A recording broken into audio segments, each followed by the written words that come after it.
Tickling Adventure, read by William James McKay. There was a young man called Poochie.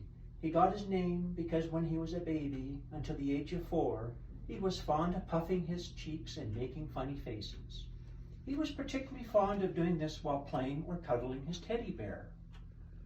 Whenever his parents and family caught him doing these poochies, they laughed hysterically. Now, as a young man, Poochie sometimes still does these poochies in his sleeping, even though he doesn't have the teddy bear anymore. One Halloween, Poochie's favorite day, he decides to go for a walk in the forest nearby their house. Since Poochie likes to explore the wilderness, it's about 6 p.m. It's cloudy, it's very windy. A strange, unusual, low-lying fog covers the ground. Poochie finds this fog enticing, and he eagerly ventures down the block to the entrance of the wooded pathway. Solitude is what he needs right now. It has been a hectic day for him. Like a child, he runs and leaps his way to enter the forest path. As he enters the arms of the welcoming trees, rejuvenating mist and a renewing breath of wind, he feels his childhood returning. In his mind, everything around him seems so pleasant. As he journeys on the trees, he observes with a child's imagination. He begins to see faces in the trees, some happy, some sad, and some a little scary. The trees bend and dance to the wind. The faces stretched, and it looked frightfully like Halloween has arrived earlier than expected. The low-lying fog became denser and moving mysteriously along, penetrating and chilling everything along its path. Suddenly, a small gray tree squirrel bolts up a fir tree, startling Poochie.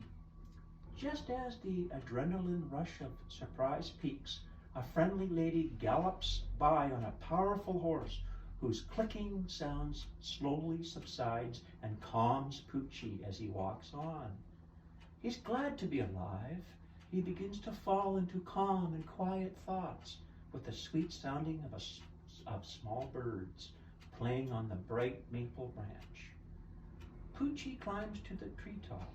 He sees a woodpecker busy at work. He observes a fallen, uprooted fir tree. He then aimlessly continues on to the trail. He has never experienced before dead trees. He imagines them as totem poles. One tree he notices was about ready to fall any time.